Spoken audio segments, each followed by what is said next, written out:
Hello, everyone. I'm currently welcoming you from Vilnius, Lithuania. We have 20 to 30 centimeters of snow, a wonderful winter morning today.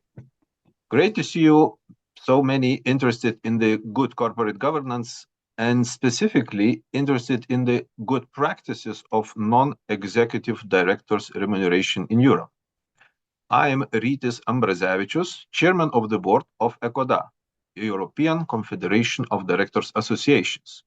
At the same time, I am the president of the Baltic Institute of Corporate Governance, the Institute of Directors in Estonia, Latvia, and Lithuania. And I'm a professional and independent board member for years. So this topic that we are going to discuss today is very relevant to me from all these perspectives. The initiative to conclude this survey came from the willingness to understand what are the current practices of the remuneration of non-executive directors, what are the trends, and what was the dynamics in this area during the last 5 years period in European countries. Dear participants, we want to make this webinar as useful as possible to all of you. So I would like to ask you to send your questions using this Q&A button at the very bottom of your screen. And all your questions will be answered either during the webinar, and if we will not have time to do that, then we will send the answers after the webinar. And all the participants will get a survey report after this webinar. I'm very happy to present our partners, a global strategic consulting firm, WTW.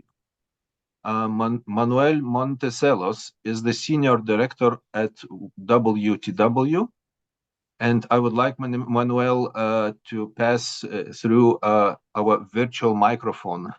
And welcome. Thank you for joining.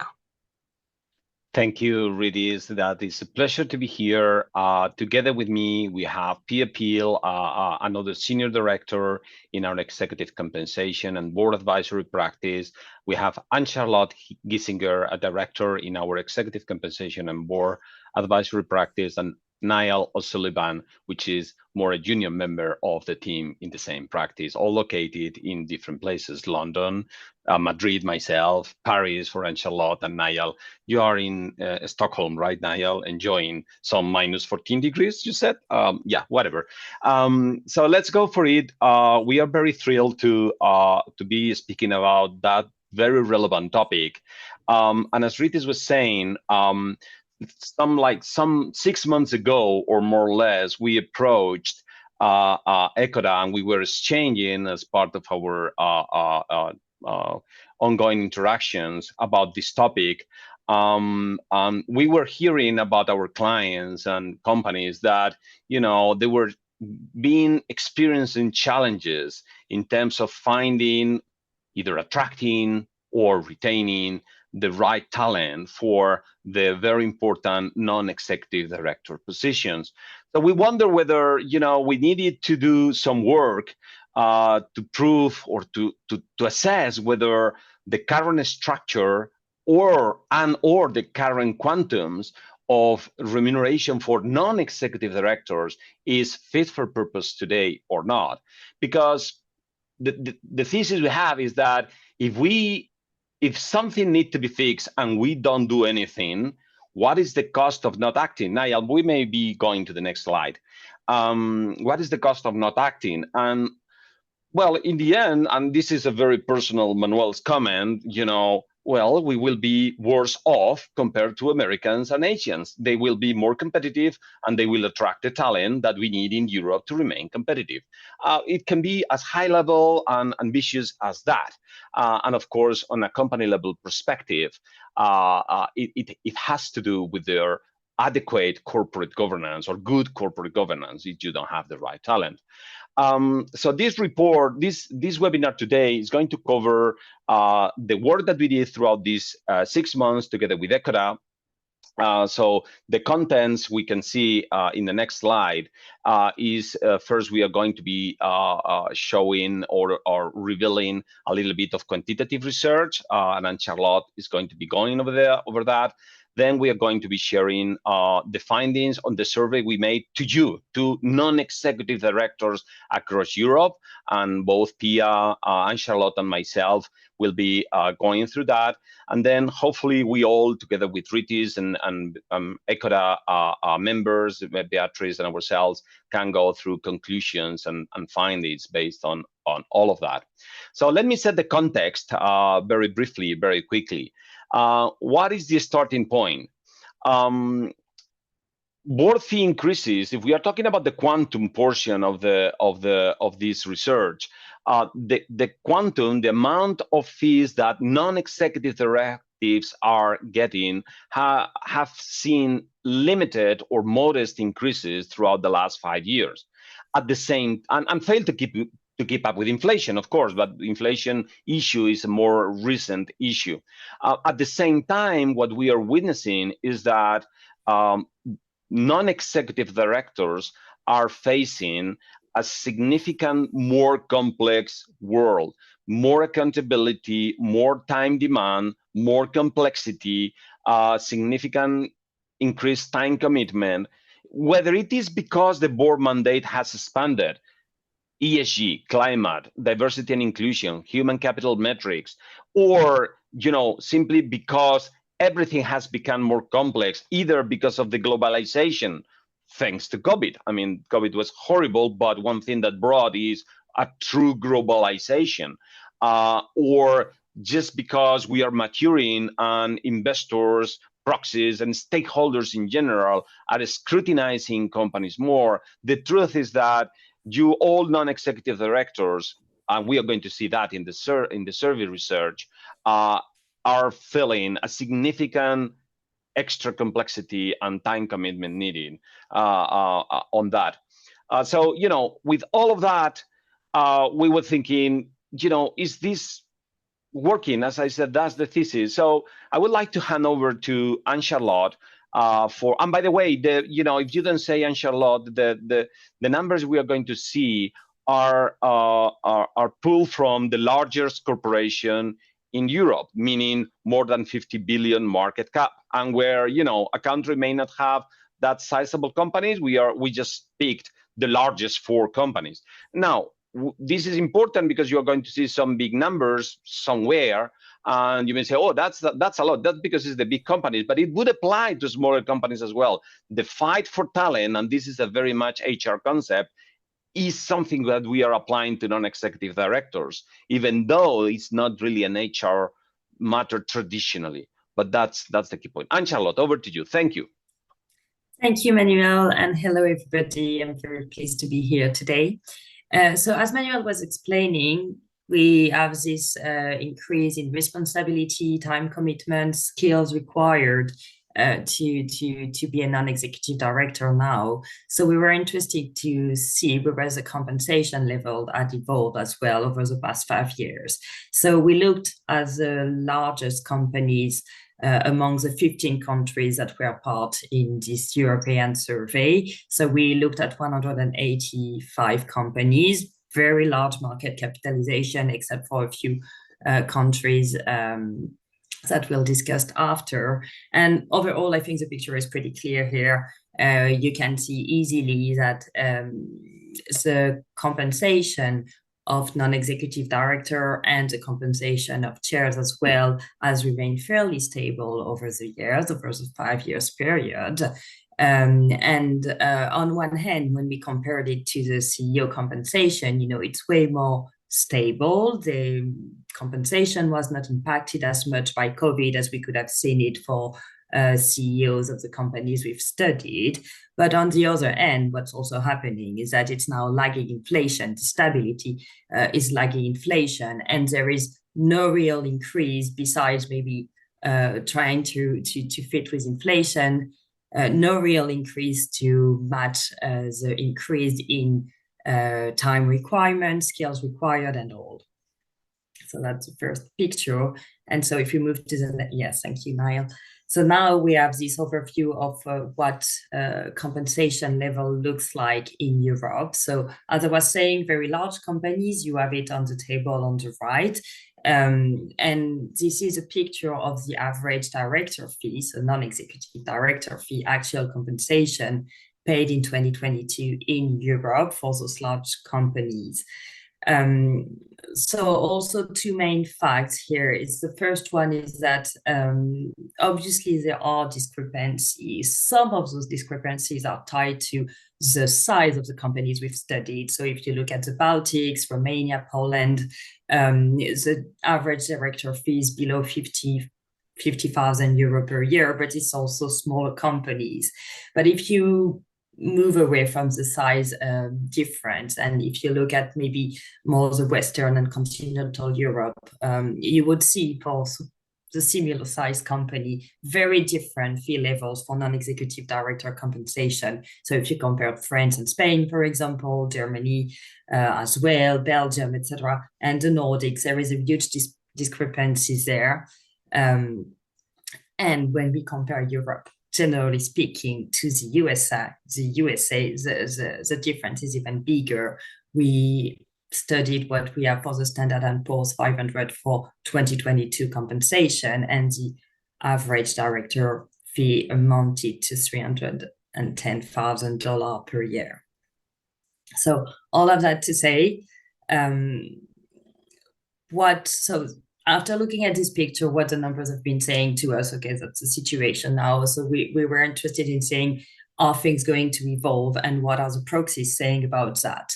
So generally speaking, and obviously, you all know that proxies have different guidelines depending on the country. So we're really speaking generally. They all recommend that the fee levels take into account the time commitment required for the board to satisfy the duty, the scope of and the complexity of their work as well. They still mention, though, that remuneration levels should be aligned with the country and the industry peers. So they are quite careful about that. As always, they mention that if there is any change of compensation, it should be properly explained with clear rationales. And that's also something that would be interesting to keep in mind for the further research that we're going to explain to you after. They do not support performance-related remuneration. So what we mean by that is mainly bonus, some type of short-term variable element, or any stock option payment, because this is intrinsically linked to the share price evolution, so the share performance of the company. But they would support partial payment of fees in shares, at least in the country where it's legally possible. So that's kind of the picture, but there is the Investment Association, which is the largest trade association in the UK, that has been publishing new guidelines in 2023 around the compensation of non-executive directors. And they do recognize that the fees have not always reflected the increased complexity and time commitment expected for the role. So it's fairly interesting to notice that this organization noticed that, because we, WTW, always have an annual investor outreach exercise where we go and speak to all the investors we know. And it's only in the Investment Association that we have heard this kind of trend of indeed thinking that maybe there is a disconnect between the compensation of directors currently and the increased responsibility. However, they are still mentioning, so the IA is still mentioning that if we think that there should be more compensation given to non-executive director, it should be properly explained and rationalized, of course. So now I'm going to hand over to Pia, that's going to explain to you what we've been doing with ecoDa and the survey result we had. And good morning from me as well. Now, I'm sure you mentioned that the board fees have been very stable across Europe and over the last 5 years. And what we then wanted to investigate further is the current stable level sufficient? And is the current structure right? And we were very fortunate to conduct this joint research together with ecoDa. And we were very fortunate to gather views for this research of almost 300 non-executive directors across Europe. And again, for those that participated in our survey, again, thank you very much. Now, what we then want, so now let's look at the findings. And if we start with the overall time commitment and the board level, there is very clear view across Europe that the board fees in Europe are no longer adequate following the increase of complexity and the time commitment of board roles. We can see is that 92% of the non-executive directors agree that the complexity and time commitment has increased over the last 5 years, and 81% agree that the current board fee level is not reflecting the increased complexity and the time commitment. So if we look at the next slide, then the question is, that's then the next question then we asked, given this, how should we actually determine the right level, and how should we benchmark the board fees? And here we can say is again, there's a very, in terms of a clear and unanimous view that the board fees should be determined based on external benchmark. So they should be benchmarked against relevant peer group of companies. They should take into account the time required to perform different board roles, and also they should take into account the company size. And then we investigated further. So how should we, in terms of take into account company size? And again, a clear view is that we should look at both the revenue as well as the market cap. Then the question, and we move to the next slide. The next question then was, okay, we understand that we should look at external benchmark, but then what is the right peer group? Who should we compare ourselves against for the board fees? And this is now, in terms of a kind of a very interesting finding, is that there was a view that that the board fees need to be looked at against the relevant peer group, but the relevant peer group can be country specific, or it can be a regional or even global, or a combination. And that in terms of very much depends for which regions or countries or does the company attract the non-executive directors. So I think the view that we should only look at based on one country is no longer relevant. And also, I think what Manuel very well pointed out in the introduction, that now after COVID, the number of board meetings have become virtual. So that is, which means that given the less of the travel requirements, we expect the boards to be more international, and we would also expect more in terms of board members in large companies outside Europe. So we are, in terms of looking at truly a global talent pool. Then once we have established the relevant peer group, or let's say the combination of the peer groups, then we asked, well, how often should we then benchmark the fees? So how often, in terms of should be in terms of the remunerate board fees be determined, and here is, I think, is very interesting to see is that most of our directors then agreed that the board fee should be benchmarked actually on an annual basis now. Of course, partly that is due to the current inflationary environment, but also there is a view that this market is levels will be changing, that we need the most recent up-to-date information for the determining the right board fees. And because in the past, the practice used to be doing it much more on an ad hoc basis, so not on an annual basis. Then if we look at then the next slide is, once we have then the benchmark data, also how do we then differentiate between, in terms of the different board roles? And here is the clear views where that we should really look at very closely what is the time commitment. And here is we should look at the overall time commitment and not just the number of meetings of different board committees.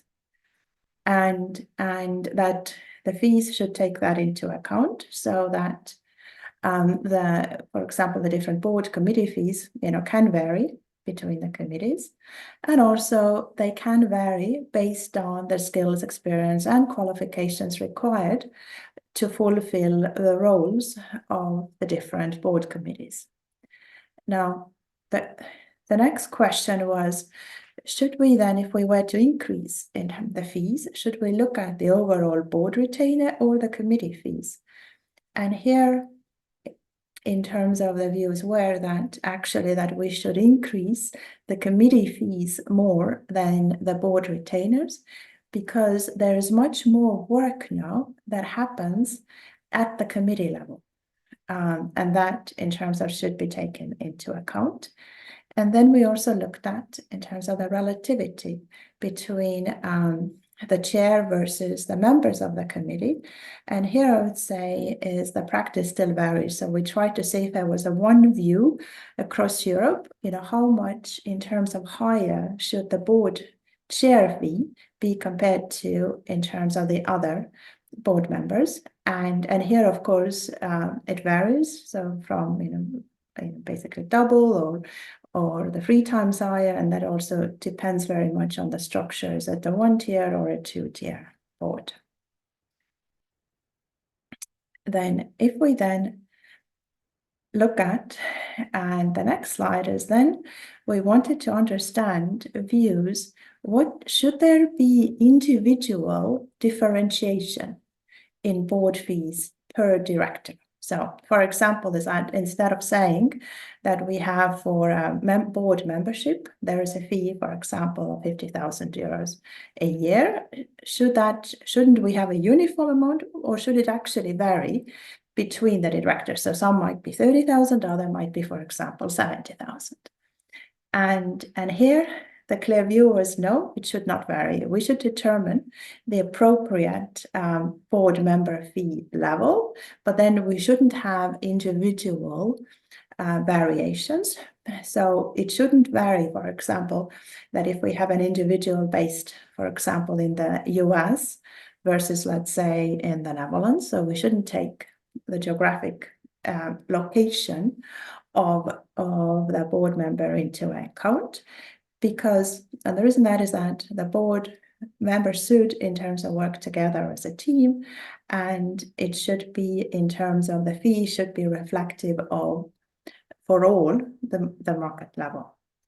And we also then, in terms of looked at, whether, other more technical questions, again, is whether, let's say, we should pay out board fees in multiple currencies, depending on the location where the board member is actually living.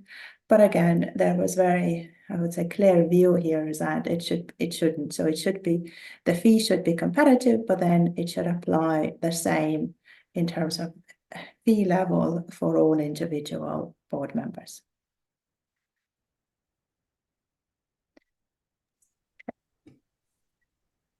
So then so let's then, and then we have now also, so this was very much of the fee level and the structure, and how should we determine fee levels? And then we come to very more interesting questions around, are there more consideration now that should be taken into account to determine the future board fee level? So, Anne-Charlotte. Yes, thank you, Pia. So, we asked you during the survey whereas the board remuneration and non-executive director remuneration should be linked to company ESG goals. And there is definitely mixed answers there. I mean, 44% yes versus 56% no. We see that mainly because it is seen as, if we were to introduce these ESG goals in the compensation of directors, it would be seen as the implementation of variable remuneration, some kind of bonus. And as we've discussed previously with the proxies, that's something that is not broadly accepted yet. And So that's why we have this mixed consideration.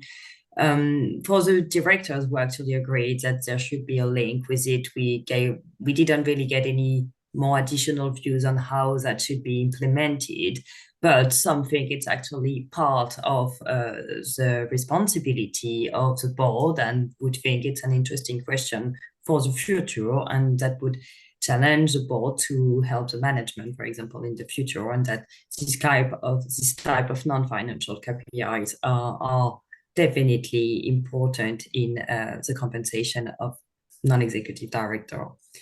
Then, next slide, please. We also ask you, whereas it should be, so whereas the non-executive director compensation should be linked to board effectiveness. So board effectiveness is the ability for the board of directors to perform its duties and responsibilities well. So it leads to successful outcome for the organization. And on that, we had also mixed answer, but the other way around. So with 56% yes and 44% no. It's also, I think, fairly biased because of the fact that it could also potentially be seen as some variable compensation and some kind of bonus. But I mean, it has been said on several occasions during the comments we read through the surveys that it is a part of directors' duty to be to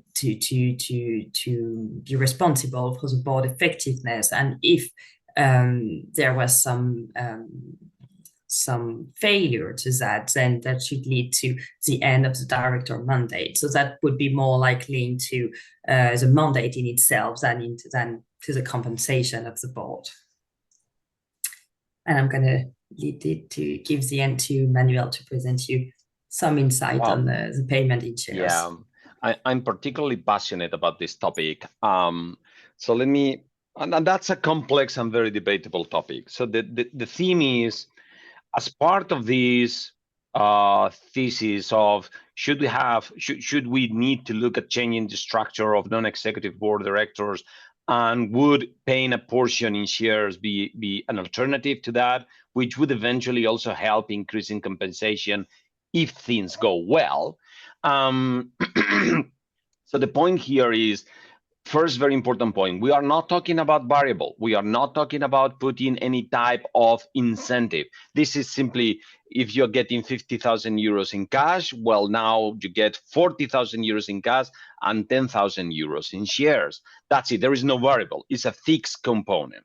So we are okay. Actually, we'll see, there are a couple of slides on these topics. We'll see what is the market practice around Europe. So we want to ask you, what do you think about that? And the answers were, to me, a little bit shocking, and I will say why.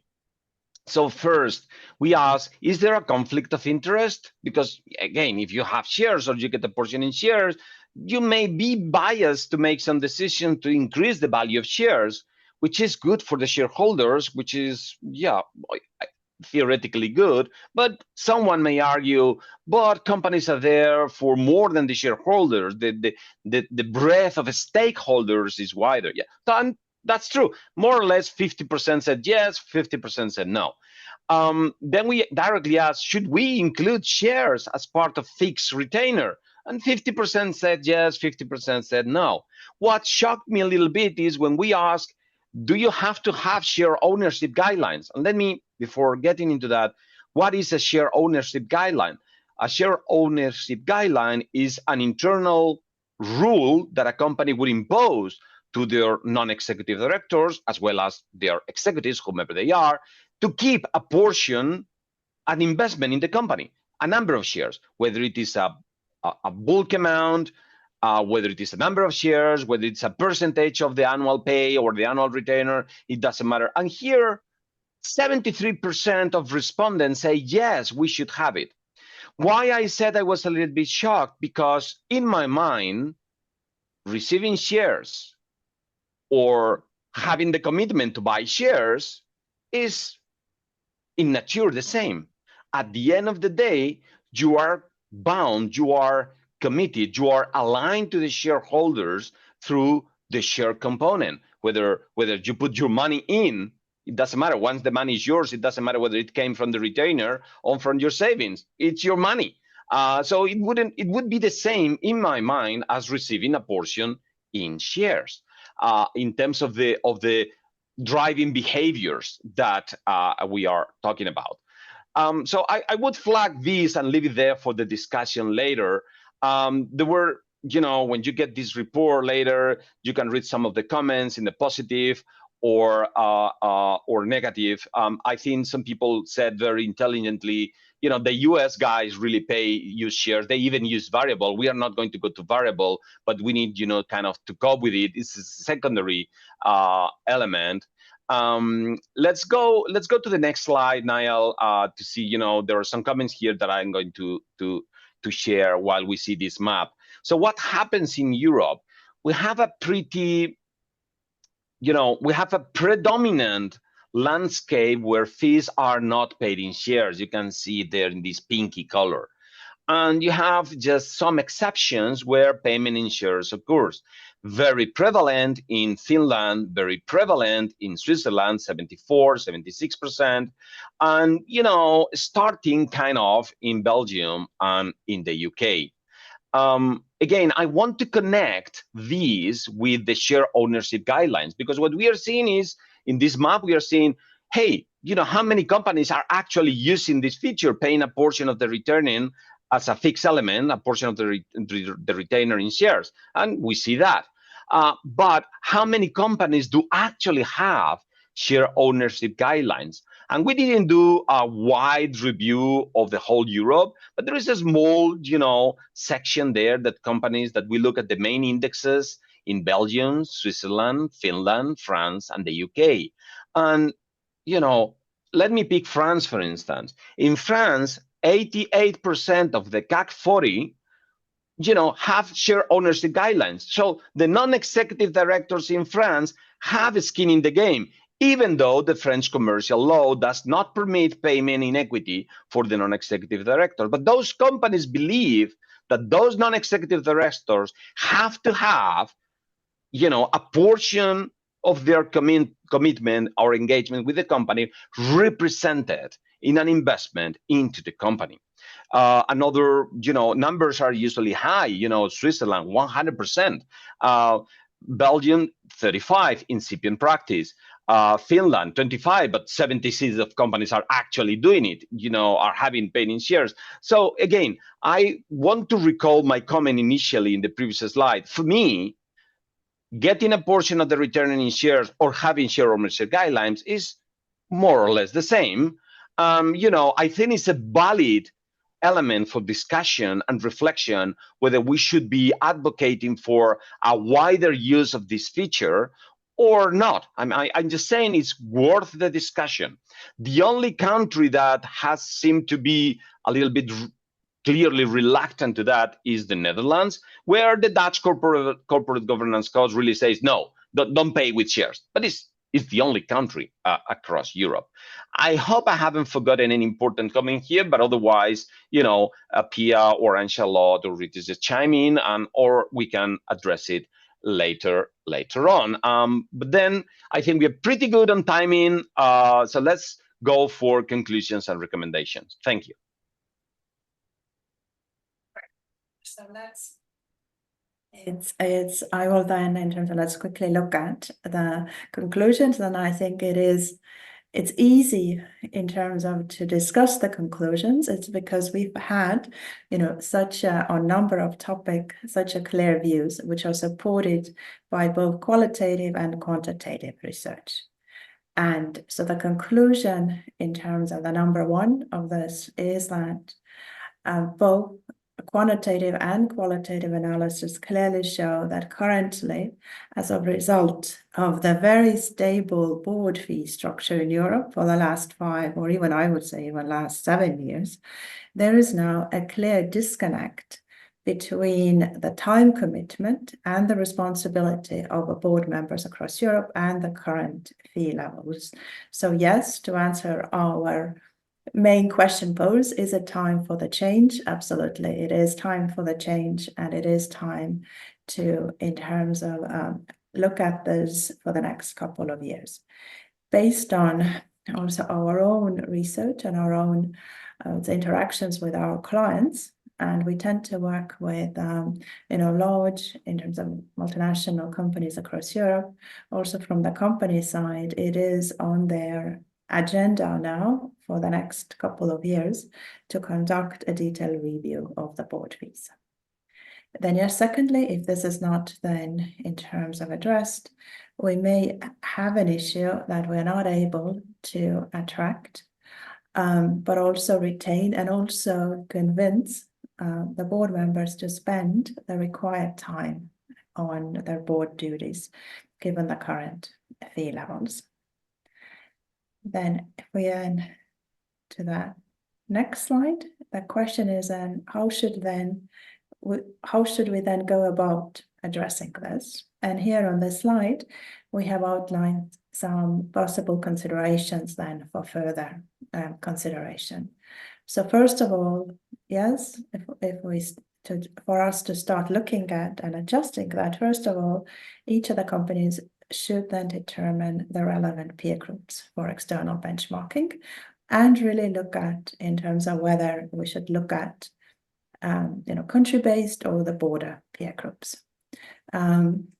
Second, we need to do a detailed review to look at the time commitment and where, let's say, there has been increased time commitment for which of the board roles, and have a look to see how much has the board mandate broadened over the last 5 years. Now, thirdly, if you have a policy currently that only has a fixed fee, so there is no meeting fees, we need to look at whether, I'd say, that meeting fees should be again reintroduced, or should let's say there is some additional, in a different way, flexibility created into the board fee policies. Because the issue we've had is that companies with a very fixed fees have had this issue that they have in 1 year, they may have a standard 6 meetings, but if it's a really unusual year, you may have 12, right? 12 to 20 board meetings. And the current, in terms of structure, may not in terms of allow them to compensate for the increased time commitment in a given year. Then, of course, I think we should look at for the future is that how, let's say, the board works to make sure we have now, in terms of appropriate relativities between different committees, between the committee fees and the board fees, between the committee chair and the member, between the board chair and the member, because the relativities that we have had historically between the different board roles may no longer be in terms of fit for purpose for future. And of course, is that if we are going to look at significant fee increases, then yes, the question that comes, and that what Manuel provided us very good background is on, if we were to significantly increase the fees, should that be all cash based, or let's say, should this now should then, in terms of where legally permissible, should we actually look at the increased fees in a form of shares, and also with a view in terms of for a longer term share ownership as well through the guidelines, and again, I think Manuel pointed out it's time to have this conversation, so that we may have in-term companies that opt for cash, others may consider using or be more bold to use more shares, but it's time to determine it and determine it's the time to look at in terms of this issue. So these were the key findings. So Rudy, should I then hand over to you for any last minute wrap-up comments before we then proceed to questions? Yes, thank you very much. So many thanks to all our experts, Manuel and Charlotte, Pia and Niall, for their findings, conclusions, insights. I think it was very interesting and useful information. I see that your questions are coming, and I read them, and they're very interesting and relevant, and some challenging. Great. I would like to make a few closing remarks, and then we will proceed to the Q&A part of the webinar. What comes first to my head when I hear the question, how the economy in Europe is doing? Actually, the very first word and only word that comes to my mind is the global competitiveness of Europe economy. When comparing GDP per capita in USA and in European Union, we see that we are 2 times less productive, and this gap is still increasing if you look to the numbers. Moreover, many other countries are coming afterwards and developing their competitiveness of their economies really, really fast. So businesses drive the competitiveness of the economy, and on the top of each business entity, we have a board. It sets the tone, decides on the strategic goals, and directs the company towards them by ensuring a long-term value creation and success, not only for the shareholders, but for the society at large. Board directors today have many more responsibilities and responsibilities than before. Let's say 5 years, 7 years, 10 years. Business and environments are becoming more and more complex every day. There is no doubt.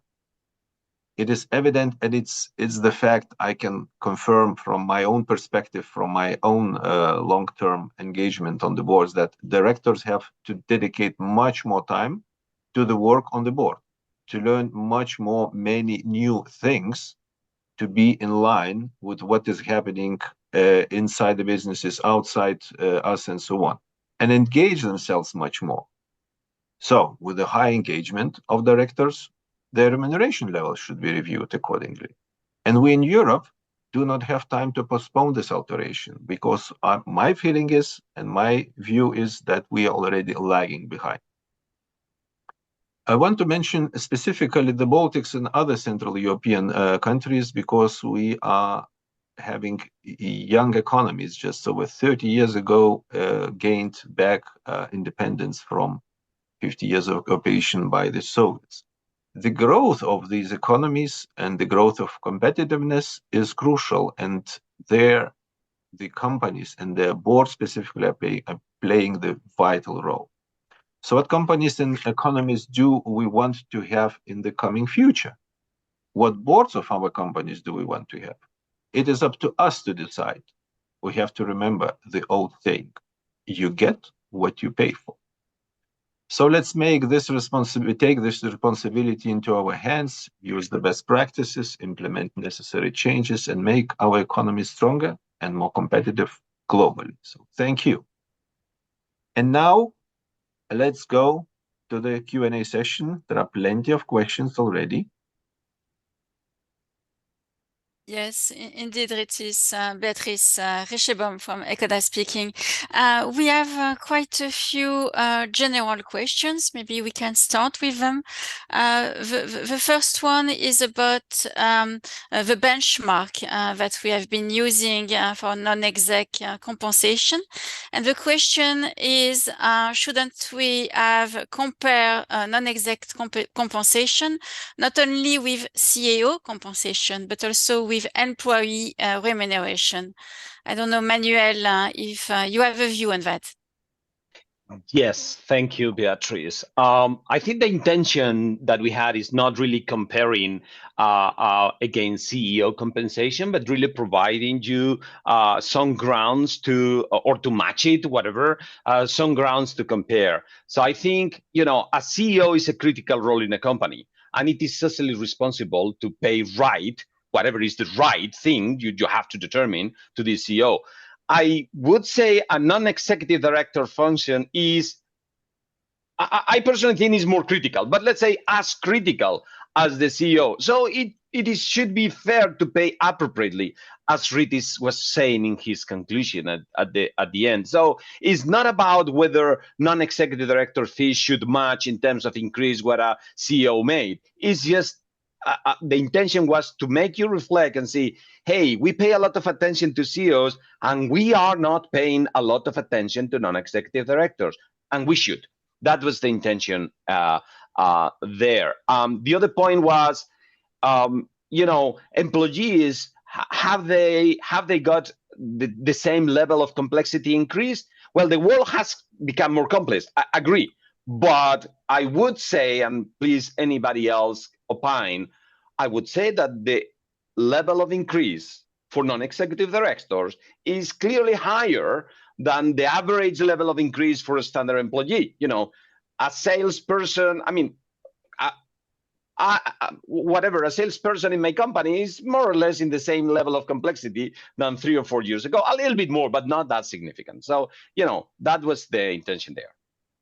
I can see that Ritis, you want to say something on that. Yeah, because I'm for many years already. I'm working on the boards, and always I'm thinking about my personal legal responsibility. When 10, 15, 20 years ago, this kind of overall complexity of the businesses and business environment was much, so to say, smaller. Yes, so it was one kind of situation, but now it becomes enormously complex. And for me as a professional, to be sure that I did everything on the board level, everything what is needed to ensure that this company will be successful, will not go down because of some external events and so on and so on. I really have to admit that it's really a very, very big job. So that's why I think that we can compare somehow CEOs and non-executive directors and so on, because they are actually those that over kind of running this oversight of all the company and all the executive team and so on and so on. So because that's why they're on the top. Thank you, Ritis. We have another question related again to the methodology of our survey. And the question is whether we have turned to investors and regulators to check their opinion regarding non-exec compensation. Manuel, do you want to start again? Sure, Pia, maybe I know we have discussed this internally, and I think you have some very interesting views on that. If you want to respond, go ahead. Otherwise, I'll take it. You are muted, by the way, or look like. No, can you hear? Okay. Yes, no. Yes. Right. Yes, I might usually be, but in this case, I wasn't. And actually, I would then maybe refer back in terms of to the slide and Charlotte presented, because what we have seen is that as part of this research, we've looked at the current views of the largest institutional investors, as well as the proxy advisors, actually across Europe. And what has been in terms of, I noticed that no, there hasn't been in terms of change in the guidelines until last year, where let's say we've seen the first instances of also now the institutional investing starting to address this issue. And as Anna and Charlotte very well described, is the first one who has been quite vocal on this has been Institutional Investor Association in Investments, I think the correct name is Investor Association in the UK, who has now raised it and has very clearly stated that based on their understanding as well, the fee levels for non-executives need to be increased. So if, let's say, the company is proposing the increased fee levels, they will look at the situation, but they will not in terms of be, I would say, negative about it. Negative, right? Or let's say, and it's also from the perspective, it's fine that if the fee level that you may have a step change and then go to more in terms of the stable increases in the future. So yes, it's on their guidelines now as well. Thank you, Pia. As we could anticipate, we have a few questions related to payment in shares. Just to make it clear that ecoDa is not pushing for that. We are just putting the question on the table and let you reflect about it. So let me take all the questions together. So the first question is about is the type of remuneration, if it would not jeopardize, if it would not jeopardize the notion of independent directors. So that's the first question. The second is about testing the idea with regulators, especially in the banking sector. And the third one is about the specific impact for the chairs of risk committees. I don't know who wants to take the floor. Should it be you again, Manuel? I will open up, but I think we several of us have to respond, and I would include yourself and Ritis if you have anything to say, of course. So independence, agree. I mean, remuneration in shares as a fixed component shouldn't jeopardize the independence condition of a director, definitely. I don't know the details, and this is probably different on a per country level, but there are well-defined thresholds for level of independence. And the preliminary researches that we have done show that the fee levels of director is low as to compromise independence. Indeed, you can look at from an absolute perspective. From a relative perspective, meaning, well, what about the person itself on an individual level? If we are, if we take Switzerland, for instance, what I have been seeing is that they never pay more than 50% of the total retainer in shares, and usually it's a lower amount, 40% or whatever. So I think that does not is not caught by any rule in respect of independence, and neither in an absolute term or in a relative value for individual perspective. So that would be my initial go for the answer on that. I don't know whether anybody can add some extra light on that one before going to the second thing that you were asking, Beatrice.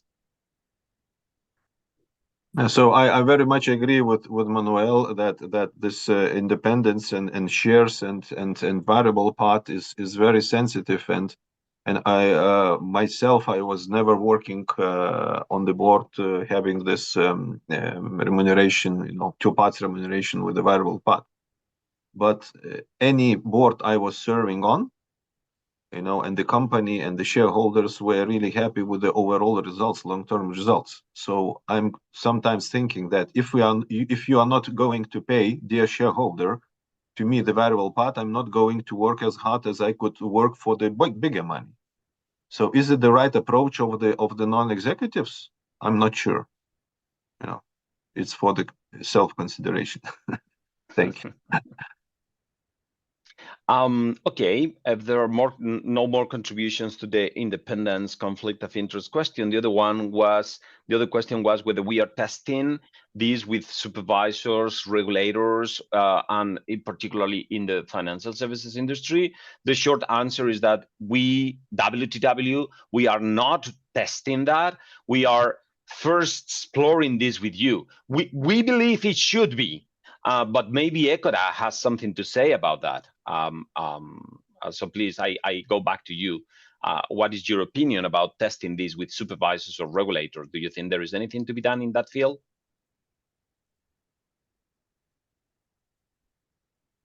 Yeah, I think if I may, Beatrice, maybe you can add as well that I think that we should discuss this with the regulators and the relevant organizations, and to understand their view and so on, and maybe even to have a discussion, because views can differ country by country and so on and so on. But what is important that the regulators usually, especially in financial sector and other sectors, what is their major concern is the risk. Yeah, that the businesses, whatever industry they are in, they will not take too much of the risks, and it's very much related to the to the remuneration of the board members, because the CEO and the top management, they have really, good compensation related to the performance. But if we are putting all our boards on the same kind of structure of the remuneration, so then everyone looking, from the sports car perspective, then everyone will be using only acceleration, not the brake. So I believe that we can have a discussion, but I'm expecting, by personal opinion, is expecting that it will be very similar to what I said. Beatrice, please.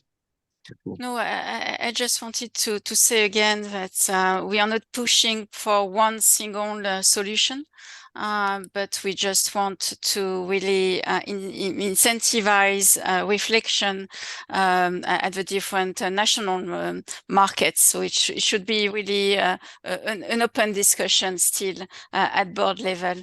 Let me take maybe another question, quite a provocative question, in fact. Should board members be compensated at all? Well, Rita said it before. You get what you pay for, and the Brits also say, if you pay peanuts, you get monkeys. I truly believe in that, right? So we have to do it right, and if non-executive directors are human beings, and they make personal decisions around their lives, their rewards, their pay, the risks they take on a personal level. If becoming a director is very risky, very time-consuming, and not rewarded, I think they would go somewhere else. Just beyond honor, beyond duty, beyond whatever. Now, if I win the lottery and I don't need to work, maybe I can do some directorship for free, but otherwise I wouldn't. Sorry to be a little bit, passionate. I'm Spanish, but that would be my short answer to that one. Anybody else, please? Yeah, if I may to add, because I'm the one. So actually, answer is very simple. It's a profession. The professional board member, it's a profession. This is my work. So if I'm working and doing something that is valuable for the companies, for the shareholders and whoever, so probably I have to earn something. The question is how much, then the shareholders will decide, but it's professional, like a doctor, like a teacher, like a dentist, and so on. So that's short answer from my side. Okay, I can see that we are running out of time. So maybe Ritis, can we rely on you for the last word? Yeah, so thank you very much, and for your questions. I really enjoying reading. I was not able to read all of them because there are quite many of them, but I will promise I will read them, and if I will be able to, will contribute to the answers that we promised to send to you together with the presentation and actually the results of the survey. So thank you also all the WTW team and all the audience for your participation and good questions, and let's go and make necessary changes. At least let's reflect on it. Thank you, everybody. Exactly. Thank you. Thank you, everyone. Thank Bye-bye. you. Bye-bye. See you next time. Bye-bye.